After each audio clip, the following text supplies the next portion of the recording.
Hi friends, welcome to DD Study Vlogs. இந்த வீடியோல நம்ம எட்டு தொகை நூலான கலித்தொகை பத்தின ஷார்ட் நோட்ஸ் தான் பார்க்க போறோம். ஆல்ரெடி நமக்கு தெரியும் எட்டு தொகை நூல்ல 5 அகநூல் இருக்கு. அதுல கலித்தொகையும் ஒண்ணு. கலித்தொகை எப்படி பிரித்து எழுதலாம் பாத்தீங்கன்னா களி கூட்டல் தொகைன்னு எழுதலாம். கலித்தொகை கலிப்பாவால் இயற்றப்பட்டது. கலித்தொகையில மொத்தம் 150 பாடல்கள் இருக்கு. இது மொத்தம் 5 புலவர்களால பாடப்பட்டிருக்கும். கலித்தொகையோட அடி வரையறை என்னன்னு பார்த்தீங்கன்னா 11 அடி முதல் 80 அடி வரைக்கும் வரையறை இருக்கு.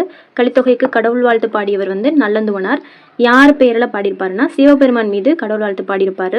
இது வரைக்கும் பார்த்ததுல எல்லாத்தையுமே எல்லா எட்டு தொகை நூல்லையுமே கடவுள் வாழ்த்து பாடியவர் பாரதம் பாடிய பெருந்தேவனார். ஆனால் கலித்தொகைக்கு நல்லந்துவனார் பாடியிருக்காரு. கலித்தொகையை தொகுத்தவர் நல்லந்துவனார் தான். கலித்தொகை 5 இணைகளை பற்றி குறிப்பிடும் நூல். இதை 5 புலவர்கள் பாடியிருக்காங்க. வழக்கம் போல குறிஞ்சிக்களி கபிலர் தான் பாடியிருக்காரு. முல்லைக்களியை நல்லூர் திறனார் பாடியிருப்பாரு. மருதக்களியை மருதன் இளநாகனார். மருதத்தினை பாடுவதில் வல்லவர், அதனால இவர் மருதன் இளநாகனார்னு சொல்லுவாங்க. நெய்தல்களி நல்லந்துவனார், இவர் தான் கலித்தொகையை தொகுத்தவர். பாலைக்களி பாலை பாடிய பெருங்கடுகோ, பாலை பாடுவதில் வல்லவராக இருப்பதனால இவர் பாலை பாடிய பெருங்கடுகோ அப்படின்னு சொல்லுவாங்க.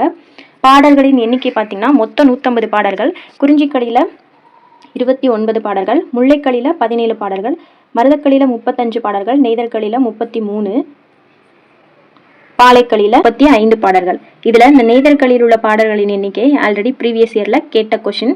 ஸோ இதுல இருக்க பாடல்களோட எண்ணிக்கையை மெமரைஸ் பண்ணிக்கோங்க. இது கேட்கறதுக்கு சான்ஸ் இருக்கு. கலித்தொகைக்கு உரை எழுதியவர் யாருன்னு பார்த்தீங்கன்னா நச்சினார்க்கினியர். நச்சினார்க்கினியரோட சிறப்பு பெயர் உச்சிமேற் புலவர். இவர் சீவக சிந்தாமணிக்கும் உரை எழுதியிருக்காரு. கலித்தொகையை பதிப்பித்தவர் சீவை தாமோதரனார். கலித்தொகையில் சிறப்பாக குறிப்பிடப்படும் மன்னர்கள் யாருன்னா பாண்டிய மன்னர்களை பத்தி தான் கலித்தொகை சிறப்பாக குறிப்பிடும். எட்டு தொகை நூல்களிலே ஏறு தழுவுதல், அதாவது ஜல்லிக்கட்டு பற்றி குறிப்பிடும் நூல் எதுன்னு பார்த்தீங்கன்னா கலித்தொகை.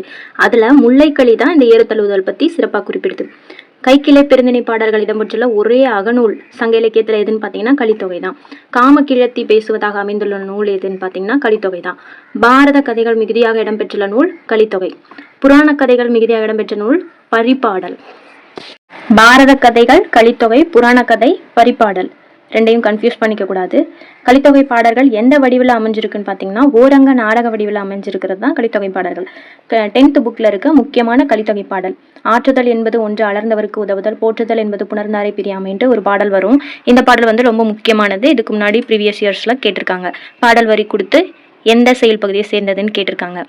புராண கதைகளை மிகுதியாக பேசும் நூல் எதுன்னு பார்த்தப்போ பரிபாடல் பார்த்தோமா. பரிபாடலோட வேறு சிறப்பு பெயர் எதுன்னு பார்த்தீங்கன்னா தமிழ்வேலி.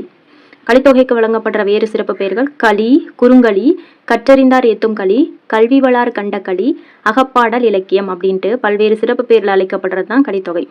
எட்டு தொகை நூல்களிலே கலிப்பாவால் அகத்திணையை பாடும் ஒரே நூல், அதாவது தொல்காப்பியர் விதிப்படி கலிப்பாவால் அகத்திணை பாடும் ஒரே அகநூல் எதுன்னு பார்த்தீங்கன்னா கலித்தொகை. பாவகையால் பெயர் பெற்ற 2 நூல்கள் இருக்கு சங்க இலக்கியங்கள்ல. ஒன்று கலித்தொகை, இன்னொன்று பரிபாடல். கலித்தொகையும் பரிபாடலும் பாடலால் சிறப்பு பெற்ற நூல்கள். அடுத்தது பெண்கள் பிறந்த வீட்டுக்கு உரியவர் அல்லர் என குறிப்பிடும் நூல் எதுன்னு பார்த்தீங்கன்னா கலித்தொகை தான். பாலைத்திணையை முதலாவதாக வைத்து பாடப்பெற்ற நூல் கலித்தொகை. இதுக்கு முன்னாடி மருதத்திணையை முதலாவதாக வைத்து பாடப்பெற்ற நூல்னு ஒன்று பார்த்தோம். அது என்னன்னு தெரிஞ்சா கமெண்ட்ல சொல்லுங்க. இப்போ பாலைத்திணையை முதலாவது வைத்து பாடப்பட்டதுன்னு பார்த்தோம். அதுக்கான சான்று என்னன்னு பார்த்தீங்கன்னா பழம்பெரும் பாடல் ஒன்று இருக்கு. பெருங்கடுங்கோன் பாலை, கபிலன் குறிஞ்சி, மருதநிலன் நாகன் மருதம், அருஞ்சோழன் நல்லுருத்திரன் முல்லை, நல்லந்துவன் நெய்தல், கல்வி வளார் கண்ட களி அப்படின்ட்டு ஒரு பழைய பாடல் ஒன்று இருக்கு. கலித்தொகை பத்தின முக்கியமான இன்ஃபர்மேஷன்ஸை இந்த வீடியோல தெரிஞ்சுக்கிட்டோம். நெக்ஸ்ட் வீடியோல பார்ப்போம். டாடா பாய்.